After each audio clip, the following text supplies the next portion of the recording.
குணராஜு அண்ணாவுக்கும் சந்தானமேரி சிஸ்டருக்கும் திருமண நாளை முன்னிட்டும் ஹெப்சிபா சிஸ்டரோட பிறந்த நாளை முன்னிட்டும் ரொம்ப கஷ்டப்படுற ஒரு கிராமத்துல இருக்கிற மக்களுக்கு இன்னைக்கு நம்ம ஆர்த்தி ஃபவுண்டேஷன் சார்பா உணவு கொடுத்திருந்தோம். இந்த நல்ல நாள்ல அந்த மக்கள் எல்லாருமே ரொம்ப வயிறார சாப்பிட்டாங்க. அதீத மழை இருந்ததுனால அவங்க யாரையுமே நம்மளால உட்கார வச்சு சாப்பாடு போட முடியல. அவங்க எல்லாருமே அவங்க வீட்டுக்கும் குழந்தைங்க பெரியவங்க எல்லாருமே அவங்க வீட்டுக்கு வாங்கிட்டு போயிட்டு சாப்பிட்டாங்க. நிச்சயமா அவங்களோட வயிறும் மனசும் இன்னைக்கு நிறைஞ்சது போல குணசேகர் அண்ணனோட வாழ்க்கையிலையும் அவங்களோட செய்யற தொழிலையும் நல்ல ஒரு வளர்ச்சியும் சந்தோஷமும் என்னைக்குமே இருக்கணும்னு நம்ம வாழ்த்துறோம். கண்டிப்பா ஹெப்சிபா சிஸ்டரோட வாழ்க்கையிலையும் உடல் நலத்திலையும் அவங்க படிப்புலையுமே அதீத ஒரு மாற்றமும் நல்ல ஒரு முன்னேற்றமும் என்னைக்குமே ஏற்படும்னு நம்ம நிச்சயமா கடவுள்கிட்ட வேண்டிக்கிறோம். இன்னைக்கு இந்த நல்ல நாள்ல மழை காலத்துல இந்த மக்களுக்கு வயிறார சாப்பிட உதவி பண்ண குணராஜு அண்ணனுக்கும் சந்தானமேரி சிஸ்டருக்கும் ஹெப்சிபா சிஸ்டருக்கும் ஜொனானா சிஸ்டருக்கும் நம்ம ஆர்த்தி ஃபவுண்டேஷன் சார்பாகவும் ஊர் மக்கள் சார்பாகவும் மனமாற நன்றியை தெரிவிச்சுக்கிறோம். Thank you so much.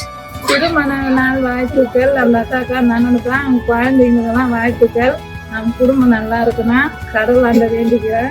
இந்த மழை டைம்ல சாப்பாடு கொடுத்ததுக்கு ரொம்ப நன்றி. எங்க குழந்தைங்களாம் நல்லா வாங்கி சாப்பிட்டு அதுக்கோசம் நன்றி. அந்த அக்காக்கா அந்த அண்ணனுக்கு சந்தனமேரி அக்காக்கா திருமண நாள் வாழ்த்துக்கள். எங்க போறதுக்கு ரொம்ப நன்றி அண்ணா அக்கா.